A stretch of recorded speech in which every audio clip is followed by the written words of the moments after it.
తమ్ముడికి పెళ్లి చేయవా? అరే చేద్దాం, ఎందుకు తొందరపడుతున్నావే? ఆయన తోటలు అందరికి పెళ్ళిళ్ళు అయ్యాయి, పిల్లలు అయ్యారు. మీ తమ్ముడు కావాలని ఇంకెప్పుడు చేద్దామంటావు?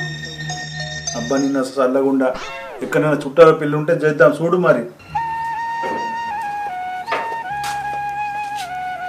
అవి వచ్చిండు కదా మీ మరిది, నువ్వే అడుగు. అన్నా మీరు అనుకునే నేను నిన్న వదినే ఒక పిల్లని చూడుర్రి, మీరు చెప్పినట్టే లగ్గం చేసుకుంటుందా. మొత్తానికి మనం అనుకున్నట్టే ఒప్పుకున్నాడు. అమ్మాయిని చూసి చేద్దాం. సరే చేద్దాం, ఒప్పుకుంటే చేద్దాం. ఇంకేం